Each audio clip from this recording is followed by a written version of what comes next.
Seja bem-vindo ao episódio dessa semana do Perguntando Teologia. Hoje a gente está com um convidado muito especial, Rodolfo Seifert. Rodolfo, que é líder do Ministério Palavra em Canto, um ministério que tem músicas, um ministério que tem podcasts, um ministério que traz muitas bênçãos na vida de diversas pessoas e tem alcançado muita gente através das lives, através das canções, através dos podcasts. Seja bem-vindo, Rodolfo, tudo bem?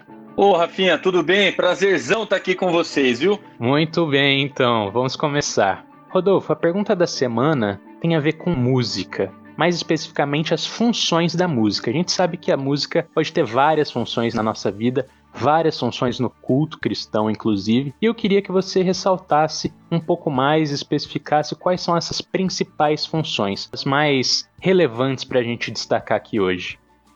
Legal, Rafinha. A pergunta de fato é abrangente. Vou destacar talvez 2, no máximo 3 funções.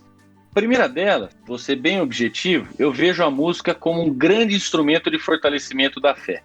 A fé vem pelo ouvir e ouvir a palavra de Deus. Puxa vida, se a gente souber usar bem esse instrumento, olha só como a nossa fé pode ser fortalecida através da música, através de saber escolher bem aquilo que a gente ouve, aquilo que a gente se propõe a cantar, repetir. Então, eu vejo a música como um grande instrumento de fortalecimento da fé. Digo isso com base para muito além da experiência pessoal, mas também com base nas escrituras sagradas. Uma outra função que eu destacaria no culto cristão de maneira específica é a função aglutinadora. Você já observou que no culto, o único momento em que todas as pessoas estão participando de maneira ativa é no momento da música, é no momento em que a igreja está cantando uma só música. Em grande parte do culto, nós temos alguém falando ou alguém exercendo algum papel e as pessoas participando, mas de maneira um pouco mais passiva. Na música não, você tem na música de crianças a idosos reunidos de maneira uníssona, fazendo declarações firmes e fortes de fé, né, de adoração, de louvor, de gratidão. Isso é maravilhoso, isso tem um poder grande também na minha visão, né? E uma das coisas que me chama a atenção quando eu penso sobre isso, sobre a igreja reunida e a uma só voz cantando, eu me lembro da oportunidade que a gente tem de fazer coro com os anjos, né? Os anjos estão o tempo todo declarando a santidade de Deus, e quando a gente como igreja, como filhos de Deus, declara em uma só voz a santidade de Deus, fazemos coro com os anjos. Então, essa eu diria que é uma das importantes funções que talvez ultimamente não venha sendo tão bem apercebida e aproveitada, mas isso pode ser assunto para depois, né? E um terceiro aspecto que eu destacaria nesse início do nosso bate-papo é a função pedagógica da música. A música tem o poder de ensinar. Quantos versículos bíblicos as pessoas que estão aqui conosco, participando desse papo, não decoraram a partir de canções infantis, desde a infância e até hoje, né? Se a gente entende um versículo bíblico, né, como uma arma, a palavra do Senhor como a nossa arma, a gente tem a música como um grande instrumento para o fortalecimento, para a nossa guerra espiritual, para a nossa batalha espiritual, para o nosso viver diário.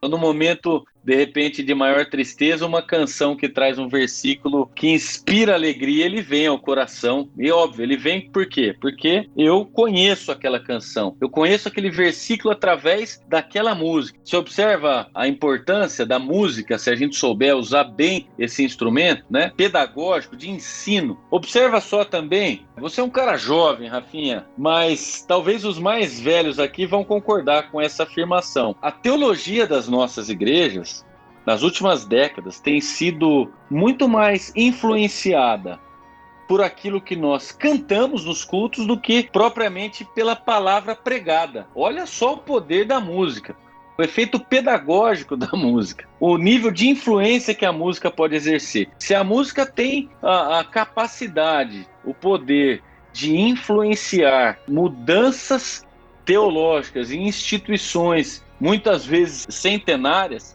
quanto mais ela não pode exercer no coração da gente, coração de gente com muito menos raiz do que uma instituição como esta, né? Então, é isso, a música ensina e influencia.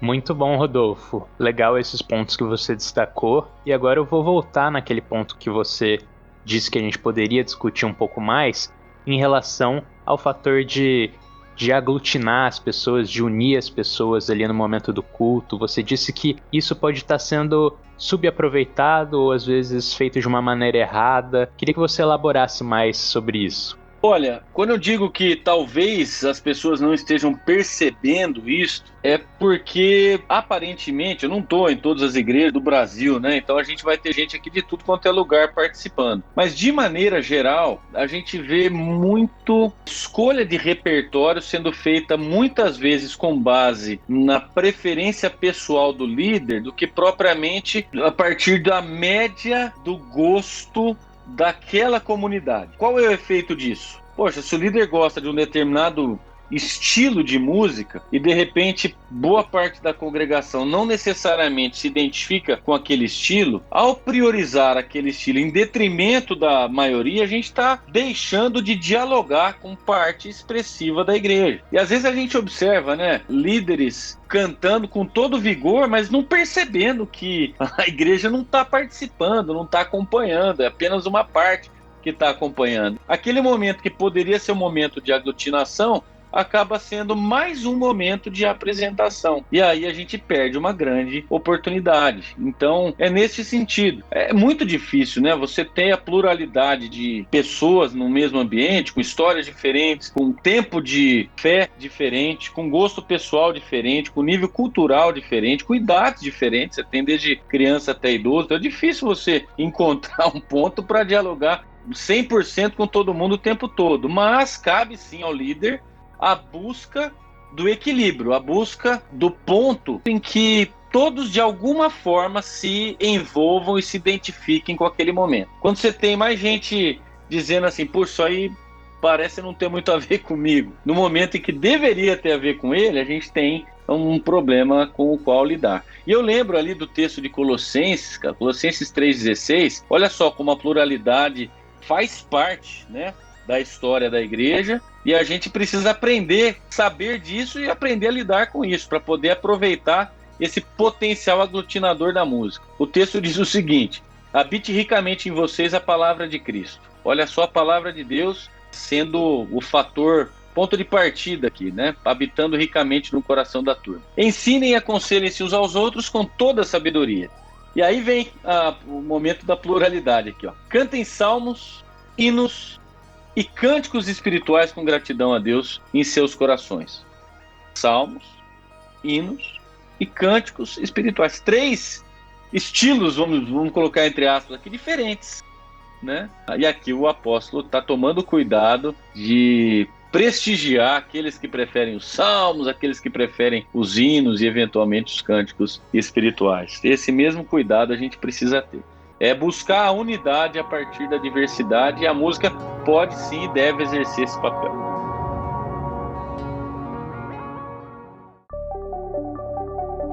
Verdade, Rodolfo. Realmente, esse fator é um fator que a gente tem que se atentar, né? Esse fator aglutinador pode ser muito melhor aproveitado e, como você disse, temos esse fator aglutinador, temos o fator da nossa fé envolvendo a música, temos o fator do aprendizado envolvendo a música. Então agora, para o nosso momento final, eu queria trazer isso para um campo mais prático. Como que o cristão pode equilibrar, pode ver todas essas funções da música e usar tudo isso de uma maneira sábia?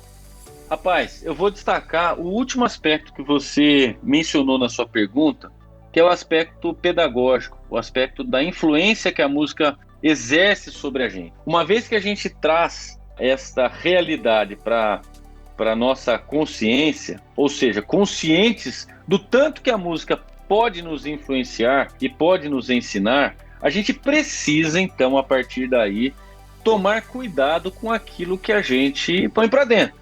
É como se fosse a gente fazer uma dieta da música. Você sabe que tem coisa que faz mal. Você fica comendo aquilo que faz mal o dia todo? Não fica. Você vai buscar, tanto quanto possível, fazer uma alimentação balanceada.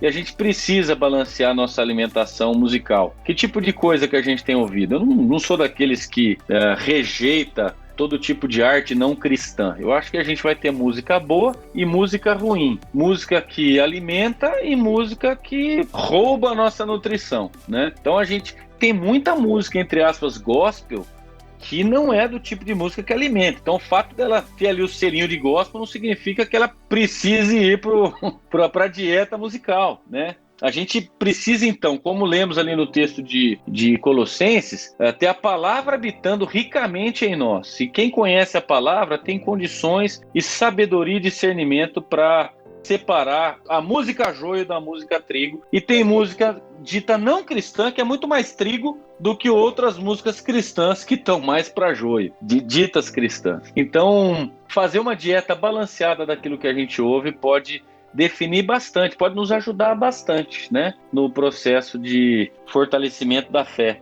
Né? E aí volta para aquilo que eu falei, primeiro aspecto lá, a música como instrumento de fé. Eu gosto muito, Rafinha, do Salmo 119, 54, inclusive é o versículo que consta ali no todos os materiais do Palavra Encanto. Os teus ensinamentos são o tema da minha canção durante a jornada ou durante a peregrinação. Olha só que coisa legal que o salmista está trazendo aqui para a gente. Palavra de Deus, os ensinamentos de Deus sendo o tema das canções. E a gente pode tanto fazer canções espontaneamente a partir da palavra que habita em nós e é daquilo que a gente está vivendo com o pé no chão da vida, ou a gente pode aprender e usar canções que expressam isto e que tragam verdades bíblicas, essência bíblica para o nosso dia a dia. Então, se eu for deixar uma dica aqui para o nosso ouvinte, para o pessoal que está aqui participando desse papo, cuide da sua dieta musical. Procure alimentar o seu coração e a sua mente daquilo que potencialmente vai fortalecer a sua fé. E nada melhor do que canções lastreadas na palavra de Deus. Muito legal, Rodolfo. Realmente muito preciosa essa sua dica. Queria te agradecer muito pela sua presença aqui no nosso episódio. Está convidado a voltar mais vezes.